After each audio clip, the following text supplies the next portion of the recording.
Good morning, everyone.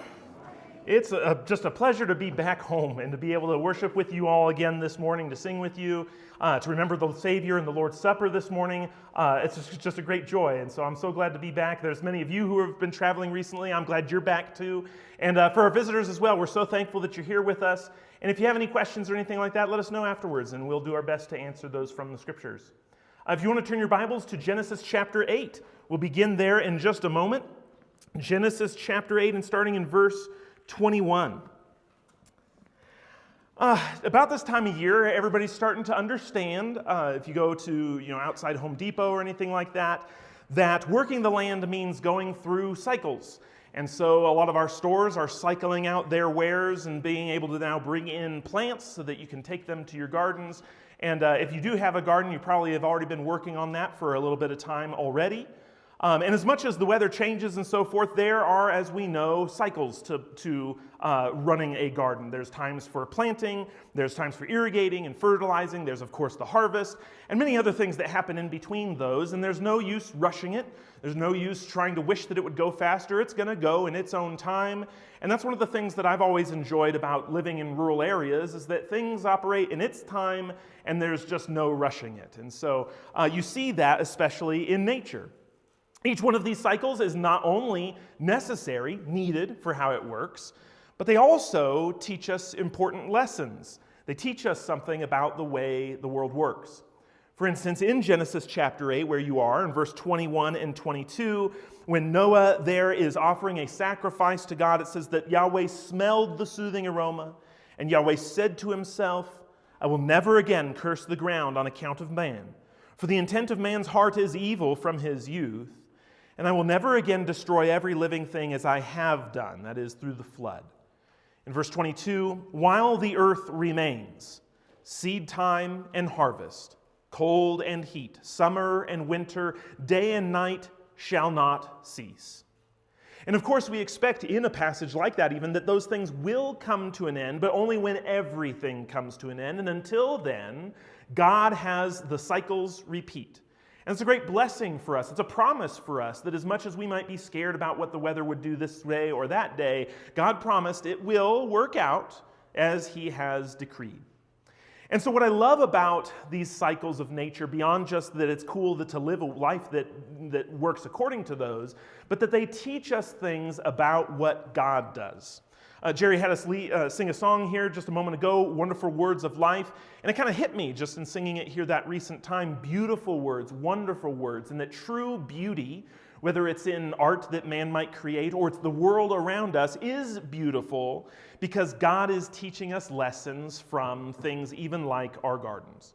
And so that's the title of the lesson today, is Lessons from Your Garden. And we're going to look through the Scriptures to see how God has, from the beginning, built these things into the program of life to teach us beautiful words, teach us how to live a life so that we could go and observe those things happening around us and then learn some things from those too. We're going to be, of course, now, for that point, all over the Scriptures. And so I'll have many of these up on the board for you, but if you're taking notes, and you can come and read these things again later, I think that you'll benefit from these things our garden has to teach us. One of the first things that a garden teaches us is that there are results for our conduct. That there's nothing that you and I do that doesn't have consequences. And those consequences might be bad. That's typically when I hear the word consequence, I think of a bad thing. But consequences can be good also. It's just the results of causes. And a garden is a great way to see that. For instance, we have a line that we get from the Bible, is that you reap what you sow. We have other sayings that are very similar to this. You get out what you put in, you are what you eat. Different things like that are all conveying the same idea that you can learn from a garden, is that if you're going to plant a tomato seed, you're going to get a tomato. That's just how that works. But sometimes people like to confuse that or think that by putting in one product, I'll get something of an entirely different order out of that, and we'll be constantly disappointed if we expect that that's how life works. There's places like in Proverbs chapter 22 and verse 8 that tells us that he who sows iniquity will reap vanity, and the rod of his fury will perish. And that's really interesting there. Iniquity is one of those synonyms that we have for sin. It's not exactly sin, it's sin, but it also comes with the consequences of sin. Iniquity is the full process. And so if you're going to live a life of iniquity, expect vanity to come out of that. And from a biblical perspective, vanity is, not necessarily about being vain about how I look or something. It's futility. It's pointlessness. And so if we're going to live a life that plants a seed that is sin, expect pointlessness to come out of that. Expect us to question things like, what's the meaning of all this? And is there a point to life? And expect no real good answer from that. That's because we've been at work in that crop, in that garden, planting those seeds for a while. There's some other passages like in Job. Let's do Job chapter 4 and verse 8. This is Eliphaz, one of Job's friends, speaking. And of course, as you read the whole context of Job, the friends will say some things that are true and some things that are false. And so you got to be very careful as you read the context. They're trying to help their friend, but they're not going about it all the right way all the time. But occasionally they are using these main truths to try and make a point in life. And so Eliphaz says here, verse 4, according to what I've seen, those who plow iniquity and those who sow trouble harvest it. And so he's saying, hey, this is how the world works, Job. And unfortunately, what he thinks is that the terrible things that have happened to Job are a result of his own sins. But that's one of the points of Job, is that he did not plant those seeds. Somebody else did. And so Eliphaz correctly recognizes that you reap what you sow. And that's always how it works. These are some two kind of bad examples, but there's plenty of good examples in the Bible as well. Matthew 13, verse 3, in fact, before we go there, Matthew 13, 3, we talked about this parable recently. If you've been with us here over the last few months, this is the parable of the sower. And it begins with this verse. It says that Jesus spoke to them many things in parables, saying, behold, the sower went out to sow. And I believe that many of you would be familiar with the parable of the sower. Of course, that seed that's planted by the sower comes up when it's let alone to do its work, comes up and produces this great crop, this useful 30, 60, 100-fold size crop. The seed is good, and when the seed is good, the crop is good. The problem, of course, in Matthew 13 is that sometimes there's obstacles that we create for things that God is planting, and so we don't want to get in the way of that. But again, we go back to the main idea. There's always a result for our conduct. There's always an effect from the causes we put in the world, and we will always reap what we sow. To finish out this point, let's turn over to James chapter 3. In verses 11 through 18, a fairly lengthy passage here, but James is going to use this agricultural metaphor to teach us a very practical lesson about how to live, how to think, how to talk. So here, starting in verse 11, he's just finishing up the very famous passage about how no man can tame the tongue. It's a deadly fire. It's a poison. But of course, in the first few verses and here in the last section, he's inviting us to change our mind. That is to say, change the seed that we're planting so that something useful can come up out of that. So don't expect that our language, our speech, the way we talk about the world is going to change unless the seed is planted that started that. That's a fruit that's being born out from a seed. So let's start in verse 11. James concludes here. He says, does a fountain send out from the same opening both fresh and bitter water? That's a rhetorical question. The answer is no. Verse 12, can a fig tree, my brethren, produce olives, or a vine produce figs? No. Nor can salt water produce fresh. Who among you is wise and understanding? And that's really a very interesting kind of challenge. He's saying, are you a wise person? Would you say to other people that you're wise? Would you like to think of yourself that you're wise? If so, let this answer be the thing that comes next. He says, let him show by his good behavior his deeds in the gentleness of wisdom. But if you have bitter jealousy, selfish ambition in your hearts, and do not be arrogant and so lie against the truth. Don't think that for me planting seeds of a weed, that I'm going to get some useful fruit or flower out of those things. So if I'm going to say I'm a wise person, okay, well then let that seed come to fruit, and it will prove itself. Let's go to verse 15. He says if we don't do that, but if we are jealous and ambitious and so forth, he says that wisdom is not that which comes from above, but is earthly, natural, demonic. For where jealousy and selfish ambition exist, there is disorder and every evil thing. Seeds and fruit. But the wisdom from above is first pure, then peaceable, gentle, reasonable, full of mercy and good fruits, unwavering and without hypocrisy. And the seed, whose fruit is righteousness, is sown in peace by those who make peace. So you see what he's saying there? The seed that produces a tomato has to be planted a certain way, has to be treated a certain way, watered a certain way. So the seed that produces a fruit that's righteousness needs to start with peace and purity. He mentions in those first few verses, verse 17 there. And so again, James is just reiterating the same thing that if I got down on my belly in the dirt and looked at the plants that we planted, I could get that lesson too. Whatever I plant is what's going to come out of that. What are we planting in our mind? That's the question James is asking. There's more lessons that come from the garden. In fact, as I was putting this together, I was thinking there's way more than just this lesson even has. But let's just go through some of the main cycles. Once you plant the seed, the next thing that happens is a lot of waiting around and a lot of patience. And that patience is terribly important. Let's turn over to Ecclesiastes chapter 3 and verse 1. Ecclesiastes 3 and verse 1. When you put a plant in, so for those of you who've got gardens, you're going to be working on annuals or perennials, plants that you're going to have to do every year, plants that you got to wait for several years before they do anything interesting. Each one has its own calendar and time frame, and I got to be willing to trust the process and to work through that. So patience is, of course, important in a garden. And the author here, the Ecclesiastes, the preacher, that's Solomon here in this passage, tells us that this is how all of life works, not just your garden. He says in verse 1 of chapter 3, there is an appointed time for everything. There is a time for every event under heaven, a time to give birth and a time to die, a time to plant and a time to uproot what is planted. Remember the first time that I started a garden, and I didn't understand the difference between perennials and annuals, something that comes back every year versus something you got to plant every year. And I remember being so bummed out that squash plant that did so many good things, it dies, and you just got to start over. And so taking out all that dead stuff, at first I was like, oh, what a bummer. Look at all of that work just going in the compost. But that's a part of it. Trust the process. It'll come back if we plant again. And so there's verse 2. There's a time to plant, there's a time to pull out. Verse 3, a time to kill and a time to heal.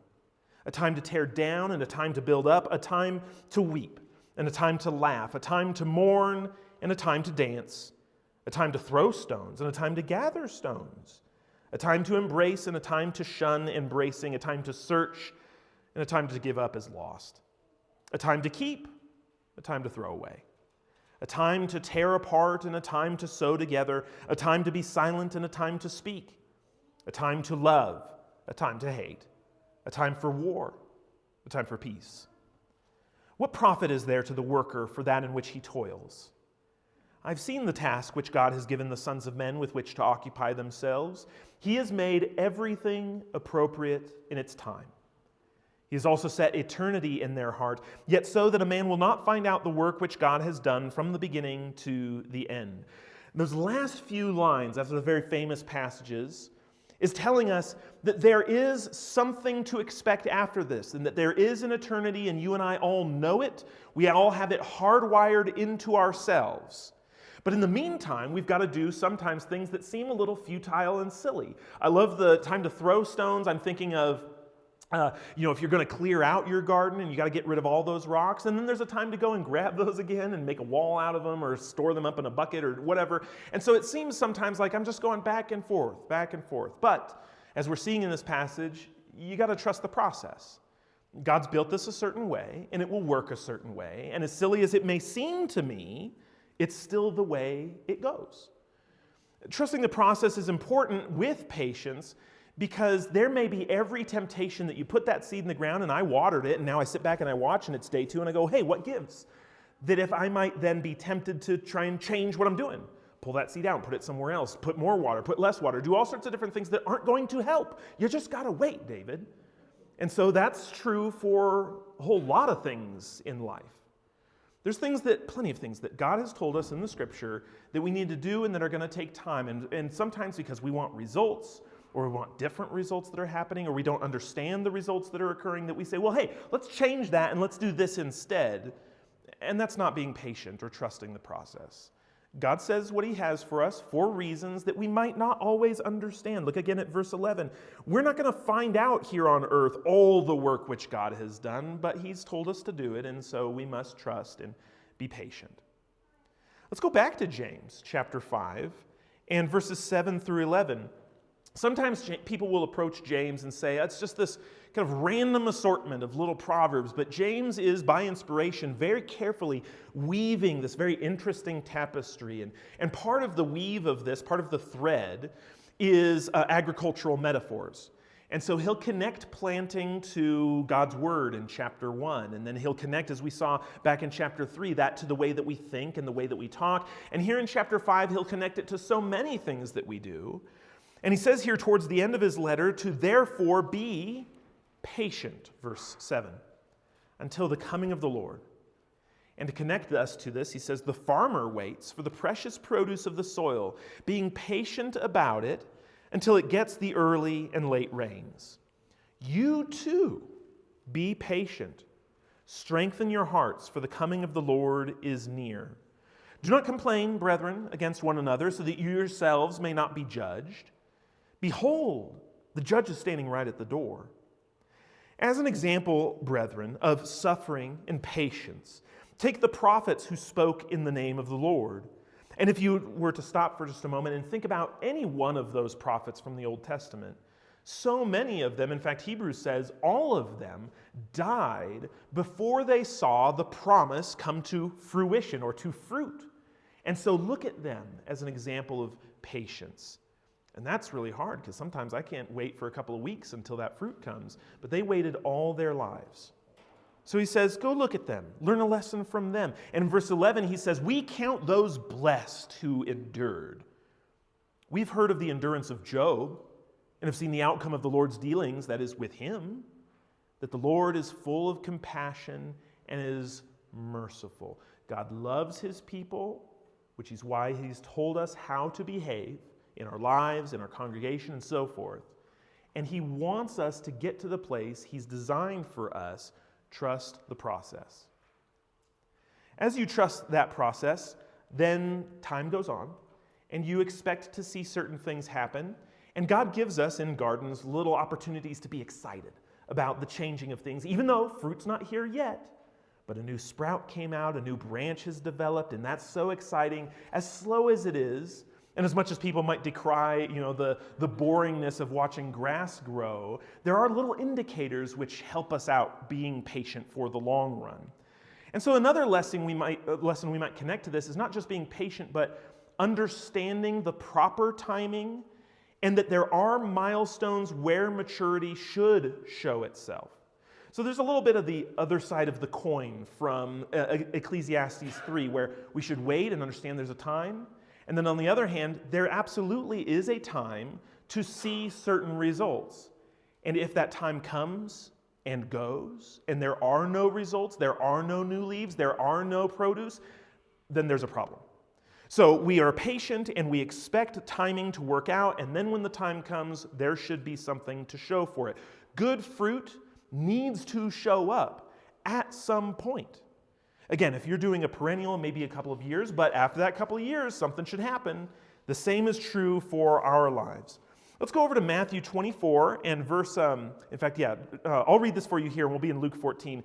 Matthew 24, verse 32 through 34, Jesus says, learn the parable from the fig tree. When its branch has already become tender and puts forth its leaves, you know that summer is near. So you too, when you see all these things he's just been talking about, recognize that he is near, right at the door. And truly I say to you, this generation will not pass away until all these things take place.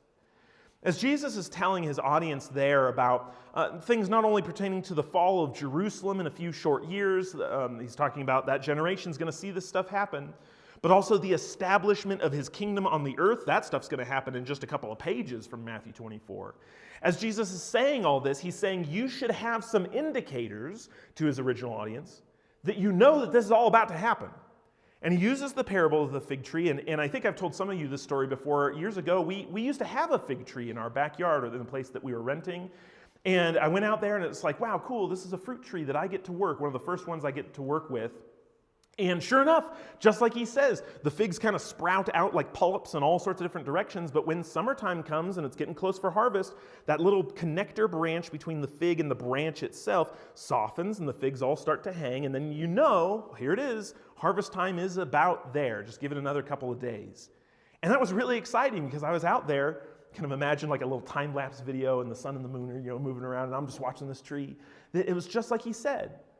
There are indicators, not just in the world, but in your life as well, your own personal life, that should tell us when certain things should be happening and by what time. We know that very well from when we grow up from childhood into adulthood. There's certain events that happen in our lives that should show that change and that process occurring. The same goes for our spiritual lives as well. We should expect certain things to happen. Another parable Jesus gives is in Luke 13, verses 6 through 9, also about a fig tree. And it says here that he began telling this story, this parable, that a man had a fig tree which had been planted in his vineyard, and he came looking for fruit on it and did not find any. And he said to the vinekeeper, "Behold, for 3 years I've come looking for fruit on this fig tree without finding any. Cut it down. Why does it even use up the ground?" And you might say like, whoa, chill for a second, except that a fig tree should very reasonably be producing by now. That's not too hard to ask that of it. And so this is a waste of space. He says, why does it even use up the ground? In verse 8, he answered and said to him, the tenant here, the manager of the land, he says, "Let it alone, sir, for this year too, until I dig around it and put in fertilizer. And if it bears fruit next year, fine. But if not, cut it down." And so here this tells us something about God as a farmer too, because he's the landowner. He's the very stern person who's concerned about his investment and wanting it to come to fruit. And so he says, all right, I'm looking around and I'm seeing people who are not living up to the usefulness that should be reasonably expected of them. But God, in his patience, listens to his manager who has come down and has been working in the field. And the manager says, I got one more thing to try. Give me a chance. We'll see what happens here. And so the landowner is patient and compassionate, and he gives one more opportunity. But when that opportunity comes and goes and is wasted, cut the tree down. It has no more use in his land, in his kingdom. There's passages that talk about this in more direct ways. Of course, this is a story, and you and I are supposed to read this and go, oh, this isn't about fig trees, is it? There's other places that tell us more directly, places like Hebrews chapter 5, verse 12, where the author tells his audience that by this time you ought to be teachers. By this time you ought to be teachers, but you have need again for someone to teach you the elementary principles of the oracles of God, and you've come to need milk and not solid food. And that's not a good thing. There's a time for every Christian to progress to a certain level of maturity and to be able to have something to show for that, someone to teach through that. And while that time might be different for every person, that time is still very much real. And so we've got to pay attention to the garden's lessons for that too. Let's finish this point with Matthew chapter 7 and verses 15 through 20. Jesus tells us here in the end of the Sermon on the Mount, he says, "Beware of false prophets who come to you in sheep's clothing, but inwardly are ravenous wolves. You'll know them by their fruits. Grapes are not gathered from thorn bushes, nor figs from thistles are they." There's a reap what you sow point. Verse 17, "So every good tree bears good fruit, but the bad tree bears bad fruit. A good tree cannot produce bad fruit, nor can a bad tree produce good fruit. Every tree then that does not bear good fruit is cut down and thrown into the fire. So then you'll know them by their fruits. And those fruits come in due season." Let's go to another point here. We learn about timing and maturity. We've learned about patience. We've learned about you got to plant the right thing to get the right thing out. And then what happens in all of that? Well, I was thinking about patience earlier, and then the connection to that with hard work. It's a daily practice to get out there and to do things, and that really does make the difference between laziness and being patient. Patience is not necessarily just quiet and sitting there with folded hands, especially when you're talking in garden terms. Patience is watering every day or as often as it needs it. It's constantly working to pull weeds out and so forth. That is a proof or a show of patience. There's plenty of passages that we all love about this, and one of the famous ones from Proverbs 6 is, "Go to the ant, O sluggard, observe her ways and be wise." In fact, that passage continues by saying that she, having no chief, officer, or ruler, prepares her food in the summer and gathers her provision in the harvest. She's got no taskmaster, no person that's saying, hey, we need to make the graph charts go up. She goes out and she does it every day. And so he says there, as he continues, verse 9, "How long will you lie down, O sluggard? Will you arise from your sleep? A little slumber, a little folding of the hands to rest. Your poverty will come in like a vagabond, and your need like an armed man." If that's my motto in life, just another nap. When the alarm goes off, just another hour. If that's my motto, expect a certain kind of fruit to come out of that. And so this isn't saying, of course, that there isn't times to rest. We saw that in Ecclesiastes, a time to enjoy the harvest and so forth. But this is about how you're going to live your life. And that is a hard work, particularly in God's service. Because there's plenty of ways to be busy about stuff and to be like working hard, not hardly working, and so forth. And to still do that in the wrong direction. I've known for years, brethren, in other places in the country that was a point of pride. We're busy people, and we're too busy to do the things that were actually necessary to work in God's kingdom. In the Sermon on the Mount in Matthew 6, I just have a little blurb from it there. If you start in verse 25, Jesus tells us to not be worried about the things of this life, as to what you will eat or what you will drink, nor for your body as to what you will put on. He says as he continues, "Is not life more than food and the body more than clothing?" Absolutely it is. Now look at the birds of the air. That they do not sow, nor reap, nor gather into barns, and yet your heavenly Father feeds them. That's a part of their process. They don't worry about stuff, they just live life. The next line he says is, "Are you not worth much more than they?" And there is a part of this that since we have that worth given by God that's more than the rest of the animal kingdom, that there's a bit more responsibility behind that too. I don't go out to the sparrows who, come through and eat at our bird feeder and go like, "You freeloader," and yell at them and wave them off. That's just how a sparrow works. That's how God designed it. But for me, I have a responsibility, and you do too. And so he says there as he continues in verse 27, "Which of you by being worried can add to a single hour to his life? And why are you worried about clothing? Observe the lilies of the field and how they grow. They do not toil nor spin. And yet I say to you that not even Solomon in all his glory clothed himself like one of these. But if God so clothes the grass of the field, which is alive today and tomorrow is thrown into the furnace, will he not much more clothe you? You of little faith, little trust? Do not worry then, saying, 'What will we eat, or what will we drink? What will we wear for clothing?' For the Gentiles eagerly seek all these things. Your heavenly Father knows that you need these things. But seek first his kingdom and his righteousness." That is, put your work and your effort and your concerns into that. And he says, in all these things, these little things, food and clothing, they'll be added to you. You will be taken care of. In verse 34, he sews this point together by saying, "Do not worry about tomorrow, for tomorrow will care for itself. Each day has enough trouble of its own." Meaning, if we're thinking about a garden, don't worry about the harvest right now. Go out and water today. Do the things that are necessary for now, and don't heap up everything for the next few weeks into getting done right now. Everything happens in its time.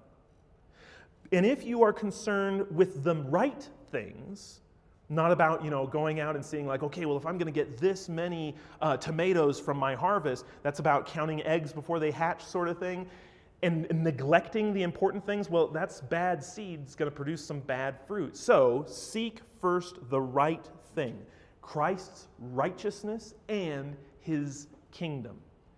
And there's a lot of people that for worry will seek the other things and ignore how the process actually works and not seek the kingdom and then wonder why life's so hard all the time. God promised to take care of his people if they'll be concerned with his things and do the hard work from day to day. But no matter, like this passage shows us, how hard you work, good work, we still have to depend on God for the results. He does not say, don't do anything, I'll do it all. He invites us to cooperate with him, and then he gets the glory for putting the beginnings and finishing touches on this. I love this picture. This is called the Angelus, which is the name of prayers that were typically offered in certain denominations in Europe at 6 a.m., noon, and 6 p.m. And it's depicting here this couple that's out here in their field, and they're gaining, it looks like some potatoes on the ground, but they've stopped everything to pray to God, to thank him for harvest, to ask for future produce and so forth, and then they'll do it again and again throughout the day. I love this picture and what it represents because it's beautiful in the way it teaches us to depend on God. It's teaching us wonderful words. Colossians chapter 1, verse 17 says that Jesus is before all things, and in him all things hold together. And I used to, when I was younger, falsely think that God had created everything, and then now at this point that the apostles have come and gone and so forth, that just, we're left here spinning and everything will just kind of spin out through entropy. But here this passage, among others, tells us that no, God is involved in every single thing that's going on all the time. And so we've got to depend on him. Hopefully this next point isn't too weird for you, but I remember years ago, I used to live over near China Lake Naval Weapons Center over in the Californian desert. And so they're blowing up missiles and stuff, and it was a lot of fun. And we went back there fairly recently to the base museum. And so it was really cool to see a timeline of all the things that the base has been working on since its creation. And there's just a ton of fascinating technologies. And in the 60s, there was a big old thing on this big timeline that they had that said that they had created the technology to be able to manipulate the weather.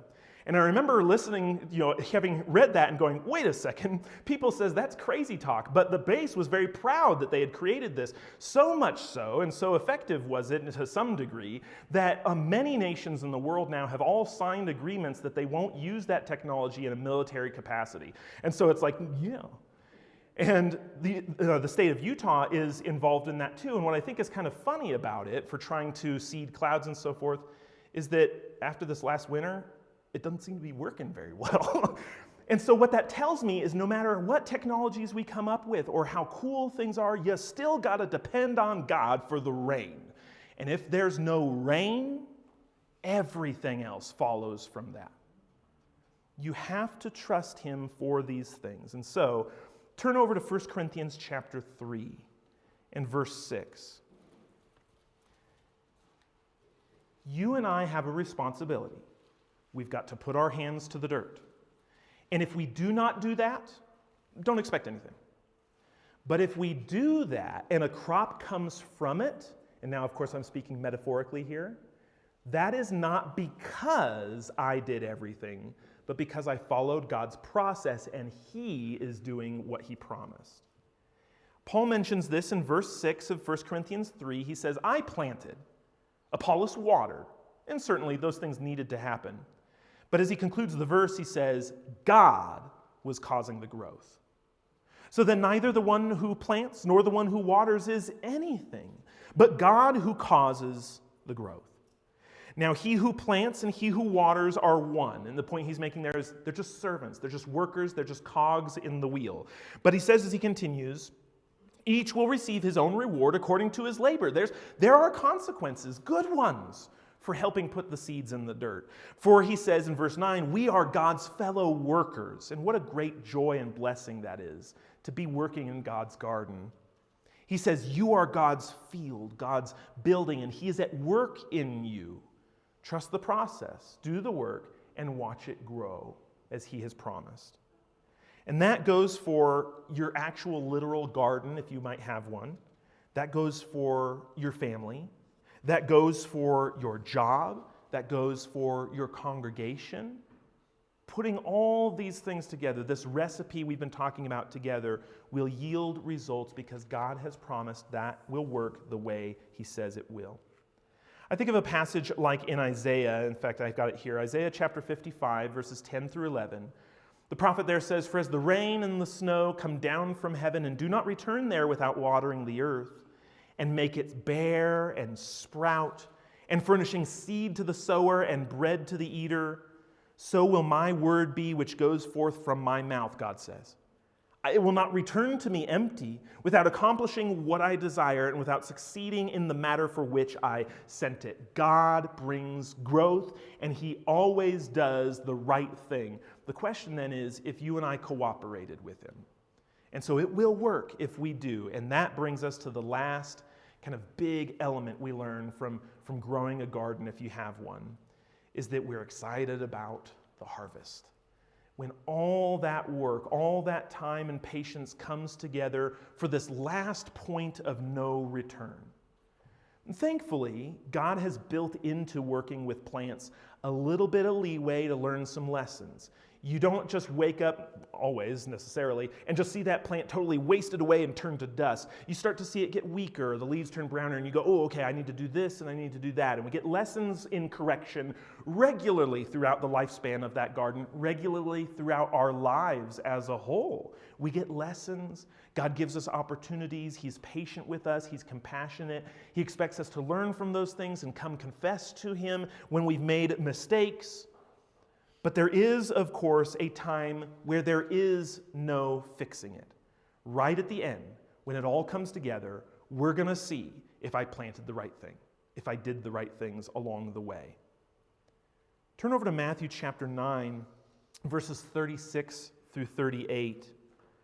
In the Bible, harvest is used as a metaphor for many different things. It's used of how your life should end up at a certain point in time. I'm talking about good fruit. It bears good fruit, and then hopefully you'll get to continue on to bear more good fruit and more good fruit. And so in some ways, there's lots of harvests that come to a head at various points in time. It also is described, the harvest is used as a metaphor for the receptiveness of a listener. That if they'll listen to God's words, like a seed, it will produce a good fruit, and then they are ready to be harvested. They're ready to begin the work and to start their own crops based on that first seed God planted. Harvest is used of things like our death. That when we die, we are harvested in a way. Or, and last, kind of the biggest one, judgment is described as a harvest too. And so there's lots of different places where it gets used, but they all signify the same thing, is you come to a point where there is no going back, and we're going to see the results of what we did. In Matthew chapter 9, verse 36, Jesus, it says here, was seeing the people. He felt compassion for them because they were distressed and dispirited like sheep without a shepherd. And then he said to his disciples, "The harvest is plentiful, but the workers are few. Therefore beseech the Lord," or beg the Lord of the harvest. It's kind of like the foreman. Beg the foreman to send out workers into the harvest. He's, of course, speaking about people that might be receptive to the gospel. Send them out there so that they could be brought in to God's storehouse, into his home. And that's happening right now as much as when it was happening there in Matthew 9. The harvest is ripe and it's continually being reproduced if there's just people willing to go out and talk with folks. That's your neighbors and your friends and your coworkers. To be able to speak to them, and there's gonna be some good fruit in there that God's already been working on for time untold. But in another sense of speaking, if you go to Matthew 13 and verse 24, comes a time when, again, there's a last harvest, and it's all over. In Matthew 13, Jesus says here, he presented a parable to them, saying, "The kingdom of heaven may be compared to a man who sowed good seed in his field. But while his men were sleeping, his enemy came, and he sowed tares among the wheat and went away." If you're not familiar with what a tare is, it looks, for all intents and purposes, very much like a wheat, all the way up until it fruits. And that's the only time when you can tell any difference, and it still kind of looks a lot like it. But the big difference, the big problem with this is that it's poisonous. That if you're going to take that and bring it in with the rest of the wheat and you mill that down, you make bread, you're going to have a bad day. So the point here is that there's things that don't belong. And let's keep reading. Verse 26. He says, "But when the wheat has sprouted and bore grain, then the tares became evident too." Verse 27, the slaves of the landowner came and said to him, "Sir, did you not sow good seed in your field? How then does it have tares? You reap what you sow, don't you know that?" Verse 28, he said to them, "I didn't do this. An enemy has done this."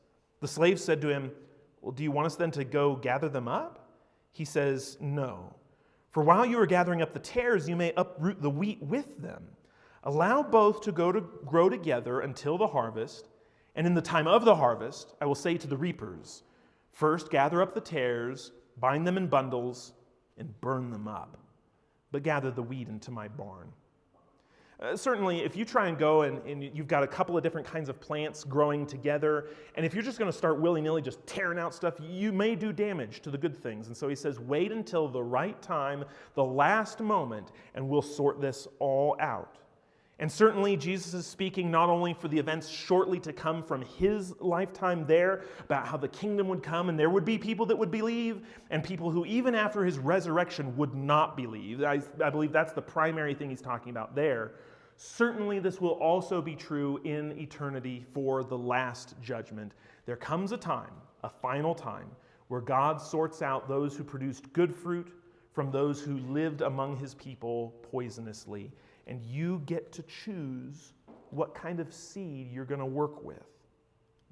So what will this harvest then look like in your garden? Again, I'm being metaphorical here. There's so much planting and watering, sowing and reaping, so many things to do in this life that cannot be ignored or taken for granted. The big things. Some of you are going down to go visit family members who are going to be married here this next week. That's a big event in life. And then the little things, waking up every day and making sure that the kids are fed and so forth. The big to the small, the here and the there, all of these things can matter very much for what we're producing for God in the end.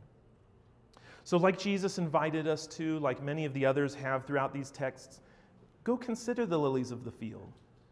If you don't have any lilies nearby, go plant one. There's your homework for this week. Consider the fig trees. Go look at the ants, watch the birds. They have a lesson built by God to teach us about what our lives are like. And you'll see that all creation is demonstrating the manifold wisdom of God to not only us, but everything in the heavenly places as well. And you can be a part of his garden. I find it interesting that right after the beginning in Genesis 1, and right before the end of the book in Revelation, we're invited to an image of a garden where in the center the tree of life grows. And you can eat of its fruit which God has planted if you'll obey the gospel and come to him. Receive the word meekly implanted, James says, so that it might bear fruit in you. And if you're willing to be baptized and come to Christ, you can come up out of that water a new person, a Christian, ready to bear fruit. If you'd like to do so this morning, let us know as we stand and sing together.